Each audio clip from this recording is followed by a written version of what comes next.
பார்த்தீங்கன்னா நண்பா வந்து உங்க எல்லாத்துக்குமே தெரியும். நம்ம போலீஸ்ல வந்து போலீஸ் கூட வந்து நம்ம சண்டை போட்டு கிடக்கிறோம். அதாவது நம்ம வந்து லைவ்ல வந்து பிரச்சனை பண்ணிக்கிருக்கிறோம். அப்புறம் அது மட்டும் இல்லாம வந்து கலெக்டர் ஆஃபீஸ்லயும் பிரச்சனை பண்ணோம். இதெல்லாம் மீறி கடைசியா இப்போ வந்து நீதிமன்றத்திலயும் போய் இப்போ கடந்த ஒரு 3, 4 நாளைக்கு முன்னாடி போய் நம்ம வந்து போய் என் பிரச்சனை விஷயமா வந்து நானே வாதாடுவேன்னு சொல்லி போய் பிரச்சனை பண்ணேன். இந்த அளவுக்கு நான் ஏன் இவ்வளோ தூரம் பிரச்சனை பண்ணியிருக்கேன்னு கேட்டீங்கன்னா, 2022 டிசம்பர்ல ஆரம்பிச்ச என்னுடைய இந்த பிரச்சனைகள் வந்து பார்த்தீங்கன்னா, இன்னைக்கு இப்போ 2025 டிசம்பர் ஆயிருச்சு. 3 வருஷமா தொடர்ந்துட்டு இருக்கு. பொறுமையா தான் நாங்க போராடிக்கிட்டு இருந்தோம்.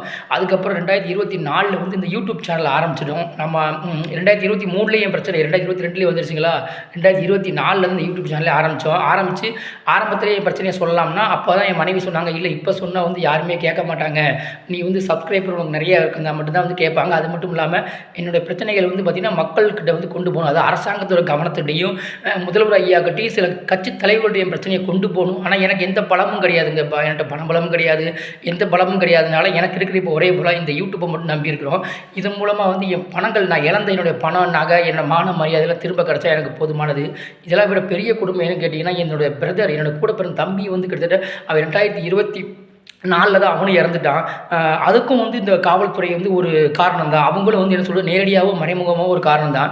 இது இப்போ இந்த இந்த பிரச்சனைக்கு என்னதான் இது முழு காரணம் என்ன அப்படிங்கிறத பத்தி நான் உங்களுக்கு வந்து ஒரு வீடியோவ போடுறேன். ஏன்னா வந்து பார்க்கறதுக்கு தான் நம்ம வந்து நல்லா இருக்கமே தவிர உள்ளுக்குள்ள இருக்கிற 1008 வலிகள் இருக்குதுங்க. கண்டிப்பா வந்து நீங்க எல்லாருமே எனக்காக ப்ரே பண்ணிக்கங்க. இன்னைக்கு வந்து எல்லாத்துக்கும் கிறிஸ்மஸ் வாழ்த்துக்கள். நீங்க மட்டும் உங்க இஷ்ட தெய்வங்கள்ட்ட வந்து எங்களுக்காக ப்ரே பண்ணுங்க. இந்த வரப்போற 2026வது நாங்க வந்து நிம்மதியா வாழணும் அப்படிங்கிறதுக்காக ப்ரே பண்ணுங்க. என்னுடைய பிரச்சனைகள பத்தி முழு விவரமா வந்து நான் ஒரு வீடியோவா அப்லோட் பண்றேன்.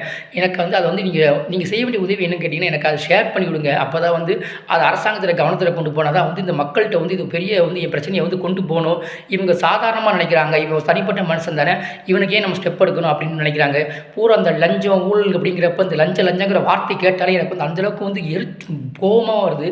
என் பிரச்சனைகளுக்கு வந்து இதுக்கு மூல காரணம், அடிப்படை காரணமே இந்த காவல்துறை தான்.